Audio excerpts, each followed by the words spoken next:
Selamat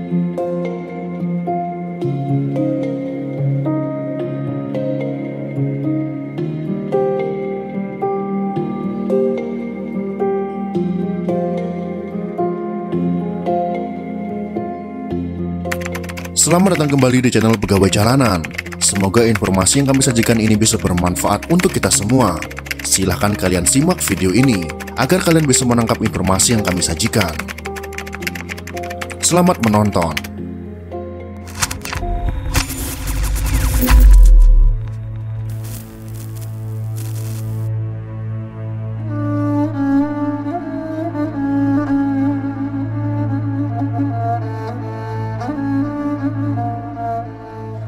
Kita pasti tidak asing ketika mendengar suku Minang atau suku Padang. Mungkin yang terpikir pertama kali adalah rumah makan Padang. Karena memang suku Minang terkenal dengan makanan yang memiliki banyak cita rasa. Salah satunya adalah rendang.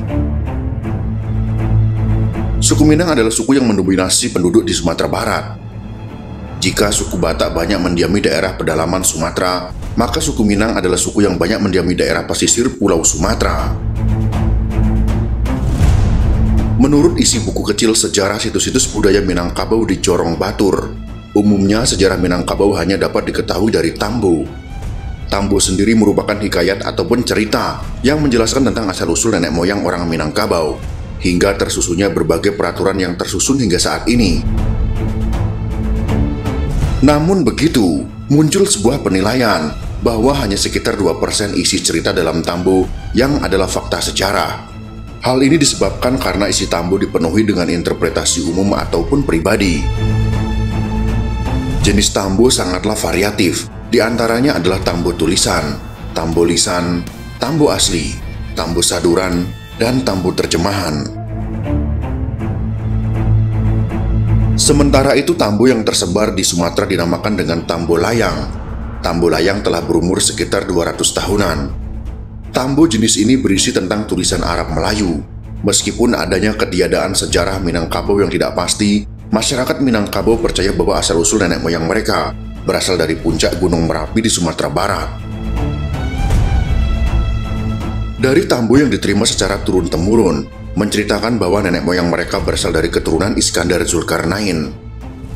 Walau Tambo tersebut tidak tersusun secara sistematis dan lebih kepada legenda berbanding fakta, serta cenderung kepada sebuah karya sastra yang sudah menjadi milik masyarakat banyak.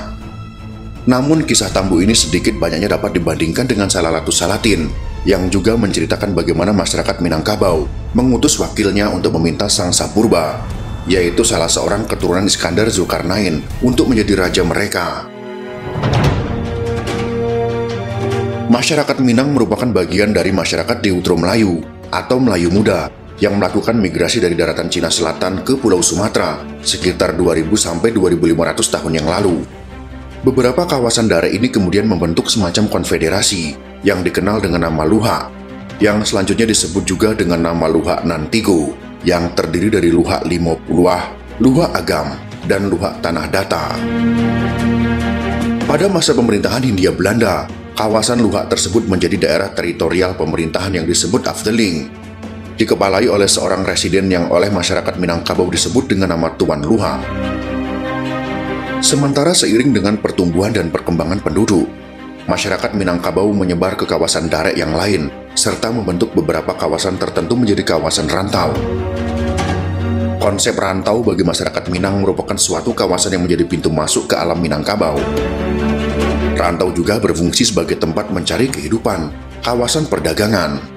Rantau di Minangkabau dikenal dengan rantau Nanduo terbagi atas rantau di Hilia atau kawasan pesisir timur dan rantau di Mudia atau kawasan pesisir barat.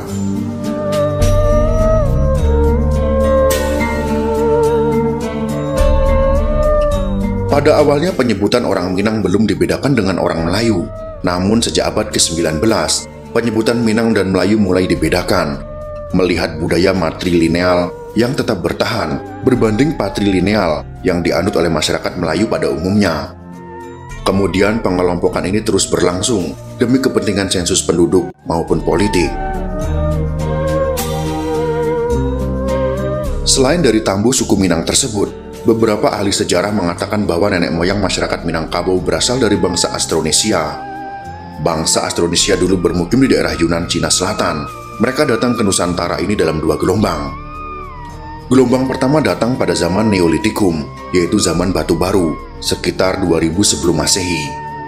Gelombang pertama ini oleh para ahli disebut bangsa Proto Melayu atau Melayu Tua. Dari bangsa Melayu Tua ini berkembang menjadi suku Batak, Toraja, Dayak, Nias, Mentawai, dan lain sebagainya. Gelombang kedua datang pada tahun 500 sampai 100 sebelum Masehi. Mereka yang datang pada gelombang kedua ini disebut Deutero Melayu atau Melayu Muda.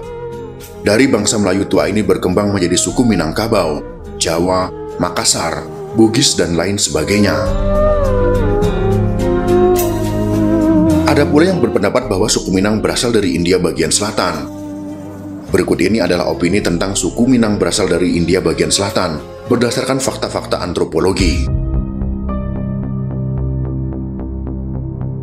Yang pertama, kalau kita cermat memperhatikan, orang Minang itu sangat beragam ciri fisiknya. Namun secara umum, rata-rata bercirikan Asia Selatan, yaitu orang pesisiran Pariaman, Padang, Pasaman Barat, Ranah Pasisia. Bercirikan Asia Timur, yaitu orang Ruha, Nantigo, Pasaman, Solo, Alam Surambi, Sungai Pagu, Kurinci. Dan bercirikan Asia Tenggara atau Melayu, yaitu orang Rantau Timur, Riau, Sawah Lunto, dan Sijunjuang. Kalau kita pernah berkunjung ke Sri Lanka, Tamil Nadu, Madras, dan wilayah Benggala, kita akan merasa mudah bersua dengan wajah-wajah yang akrab dengan saudara kita di wilayah Pariaman ataupun Padang. Kalau kita sering bertandang ke Filipina ataupun Thailand, mungkin pula kita akan menyangka bertemu dengan salah satu kenalan kita yang berasal dari Bukit Tinggi. Begitu pula jika kita pernah berkunjung ke Semenanjung ataupun Sarawak. Yang kedua, pada masa penjajahan kerajaan Pagaruyung Hindu, rata-rata prasasti ditulis dalam 2 bahasa, yaitu aksara Palawa berbahasa Sanskerta, bahasa resmi kerajaan Singosari ataupun Majapahit, dan satunya lagi adalah aksara India bagian selatan, yang sering ditemui dalam prasasti-prasasti terkait penyebaran agama Buddha. Adakah perlu dibuat prasasti dalam suatu bahasa, yaitu bahasa India Selatan, jika tidak ada pembacanya? Yang ketiga, sebagaimana kita ketahui, gelar-gelar nenek moyang itu seperti Maharaja Diraja, Cati Bilang Pandai, Harimau Campa, dan lain-lain sangat beraroma daerah asalnya yaitu India Selatan, Siam, dan Tiongkok. Yang keempat, layak juga kita ketahui, ekspedisi penaklukan kerajaan Makedonia ke dunia timur berakhir dengan keputusan tidak bulat pada tahun 327 sebelum Masehi di tepian Sungai Hipasin atau Sungai Indus. Sungai ini sekarang berada di dekat perbatasan Pakistan-India. Tentara Makedonia yang dalam perjalanannya berubah menjadi laskar multirasial, tidak semuanya ikut perintah Iskandar Zulkarnain untuk menghentikan ekspedisi penaklukan ke timur.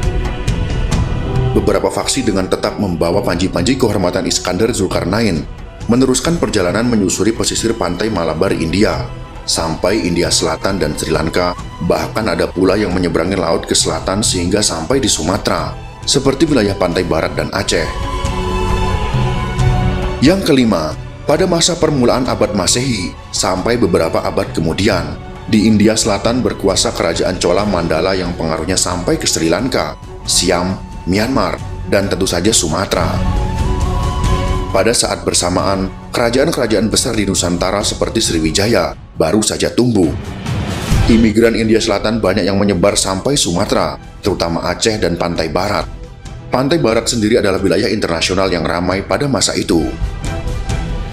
Yang keenam, kalau dikait-kaitkan dengan fakta sejarah kerajaan Pagaruyung Hindu, yaitu pada masa Aditya Warman yang dikenal sebagai Dang Tuanku, dengan tokoh-tokoh dalam Tambu, dengan asumsi Tambu benar, maka selisih waktu antara Aditya Warman dan para Niniak yang turun dari Gunung Merapi tidak akan lebih dari 1000 tahun.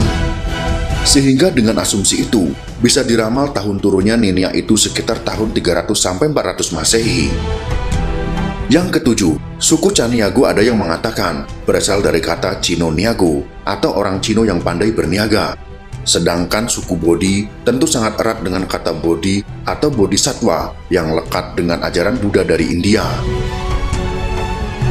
Yang kedelapan, pada tahun 1550-an, berdasarkan buku Plakat Panjang, seorang utusan Portugis yang berpetualang ke pedalaman Minangkabau, kaget melihat kemajuan pertanian dan tata kelola sistem pertanian di daerah pedalaman Sumatera, yang menurutnya sangat maju, mirip dengan yang dilakukan oleh orang-orang yang berperadaban tinggi.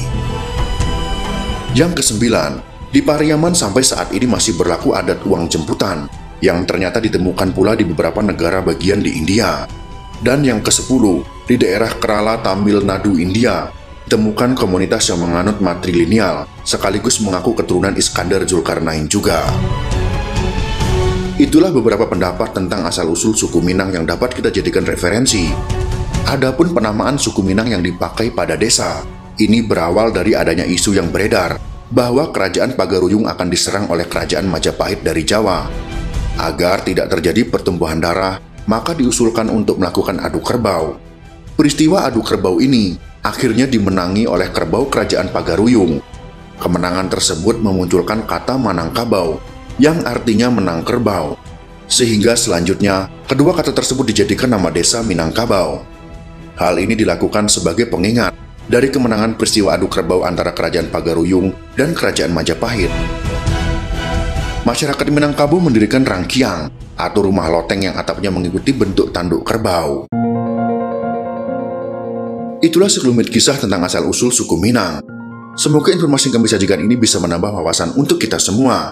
Jika kalian suka dengan video ini, silahkan berikan jempol ke atas. Dan jika kalian menganggap video ini bermanfaat, maka bagikanlah untuk teman-teman Anda yang lain. Terima kasih sudah menonton.